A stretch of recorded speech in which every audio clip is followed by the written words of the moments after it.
know how to do a lot of things well. They innovate, they explore the human psyche, they're thought-provoking, but if there's anything they know how to do, it's to trip you the F out. They've created styles of such weird and bizarre nature that after playing them, you might start hearing the colors around you. This time, let's do something a little different by looking at a few of my favorite games that will finally give the gamer all the fun of doing acid without, doing acid. And just to save some time, some of these games on this list will cost you a few bucks. Most are completely free to play. Who says buying drugs are cheaper than getting games? All the titles I mentioned here are recommended to play, so let's get to it. This is the Indie Game Searchlight special on Trippy Indie Games. First, why not start with a running game? This is a game where the player has to time the jumps and avoid the obstacles with the character constantly moving forward. A few favorites are Cannibalt, Robot Unicorn Attack, and Bit Trip Runner, which I cannot believe I can make that into a sentence that makes sense. Speaking of not making sense, the trippiest runner I found was Tendo's Action Turnip. Now right away it's a freaky situation playing as a dinner appetizer going after bats and weird bit-mouthed lizards, until you start getting the power-ups and... whoa. Action Turnip is definitely a fun run that keeps you on your toes to get you as far as you possibly can, which I've never imagined someone who does drugs to be able to run this fast. And if the visuals in the world weren't surreal enough, you have to go through the congregate rock, nighttime rainbow trails, and even an old-fashioned black and white level. In olden days, now there are two modes to this browser game, the one regular running levels where you have to get as far as you can, and the run and gun mode, which is kind of a mix between a shmup and a platformer. Why is this trippy turnip running so fast? Well, maybe there's a big Hershey bar at the end of the run. And speaking of shmups, let's talk about a little homage to Air Zonk on the TurboGrafx 16. Cool side-scrolling shooting, kid-friendly characters. I'd love to see what the creator of this indie game did with... what the hell? Is that a naked white baby gliding on its back you're playing as? Well, no, it's a cute otter, but the way it's moving definitely freaks me out. Golden Pearl for the PC showcases some really creative animation from its creator David Miles Carter. All the characters show really great personality, and you can even go so far as to call the whole game a cute 'em up. But how is it that a squid monster is able to attack with a lighthouse? Sharks, flies, snails, and others come to help you, you shoot power-ups from your crotch, and a backward turtle is the game's Proto-Man. Seriously, the music even plays when he shows up. All these things combined with some of the craziest bosses ever makes for a great cute shmup and a damn trippy experience. Freaky stuff for sure. It's a pretty challenging and long game too, definitely worth your time. Now this next one's directly inspired from a game on the PlayStation called LSD, which was only released in Japan. Now you can tell just from its name and its opening cinematic that the game isn't exactly on the sober side of things. While LSD is only available in Japan, Soup version 0.9 is downloadable anywhere.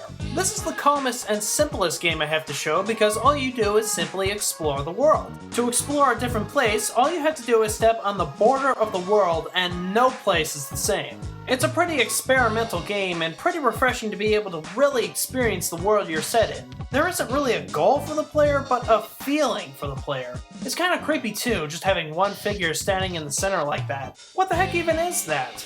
Some of the rooms make up this building's ceiling? It's definitely an easy mind trip you get from this game, but you still have to be in a pretty deep high. And don't worry if you don't know Japanese, there's no translation at all needed to play the game. Getting high is a universal language. I'm actually kind of surprised I haven't talked about any shmups like Geometry Wars yet, so let's talk about Senzo. When it comes to developer bag full of wrong, I was going to pick the indie combat contestant Fish Fish Bang Bang, but well, it's not really released yet because that was just a demo for the contest. So in the meantime, let's talk about his most well-known series. It has beautiful colors and lights throughout the experience, and it's kind of like a techno music video dream. By the way, Senzo is actually an abbreviation that stands for Squid Yes, Not So Octopus. I think that makes sense? It's a pretty hard and unforgiving shooter where it's based on just one life with just one hit. but how it goes so fast with its pounding visuals, it feels like the very first time you've done an acid trip. Not that I would know. And just like any drug, it's addicting. Just a small dose of this thing and we want to go further just to get a better score. Bag full of wrong, you're evil. Alright, just a guy waiting by a bus stop looking like he really needs to pee. Then God shows up and dumps dice to pound you into the ground. I hate it when that happens, like in Death Dice Overdose. This browser game's made by Greg Adams over at the UK, which makes me wonder about the drug laws over in the British Isles.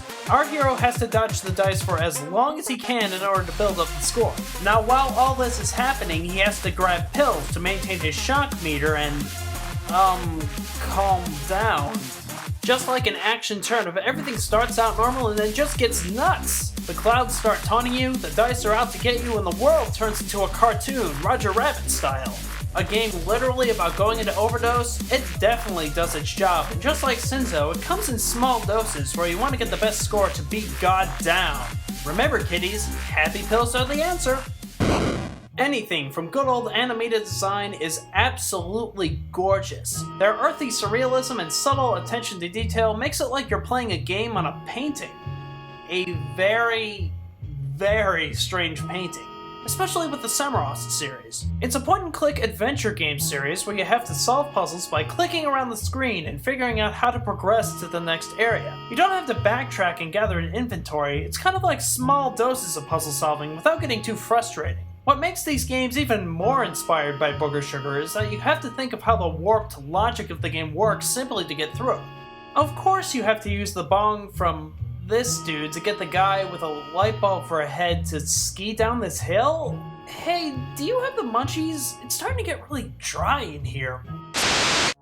Playing a lot of these games feels like you're experiencing a high, which makes the trippier games all the more trippy. Perfect example? A game where you play as a Jetpack brontosaurus floating around in islands with pillars and flying food really fits this bill that... I should really listen to myself.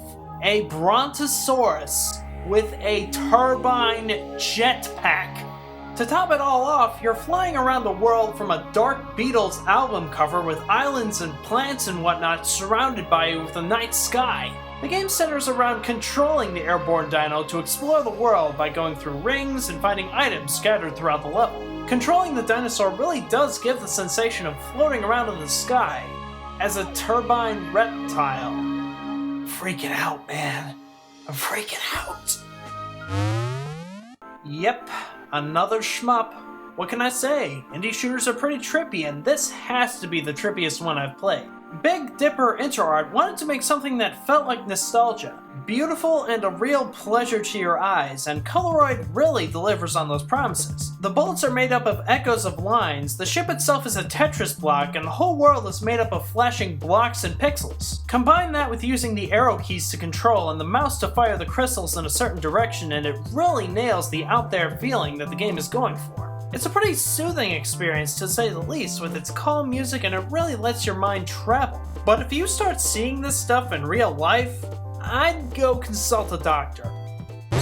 Now this situation I think is something we can all relate to. When a friend has taken an acid trip and we have to use one eye to guide her through a maze, avoiding the other eye from constricting in a completely glitched out world, everyone knows that situation. Made in just 2 weeks from some of our buddies over at Indie City Games, Acid Couch gives you a trippy ride to get to the top of Acid Mountain before you end up ODing on the couch. It's a tough one to navigate your character through the maze by just this ray of light. At the same time, you have to keep her eye from constricting so you can keep focused, otherwise you won't be able to get anywhere. Everything I mentioned with a deliberately glitchy background that travels with you as you go and a heart-throbbing soundtrack, a difficult and fun game that's an obvious choice for one of the trippiest indies around. And it was all made by these guys. Trippy gentlemen indeed.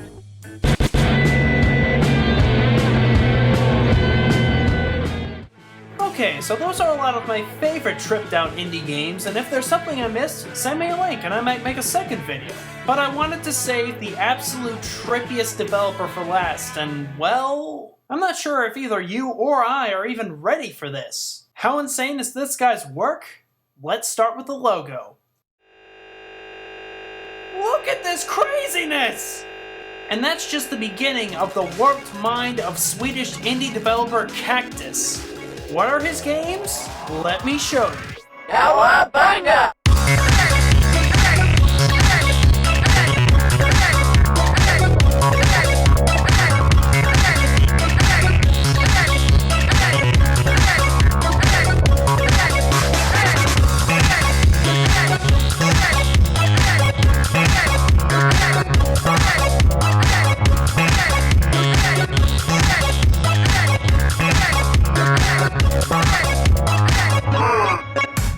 World-renowned for being one of the most visual game makers in interactive media, Cactus is the undisputed king of trippy games. His body of work is so recognized for its quirky and out-there style that it's even been featured in Time magazine.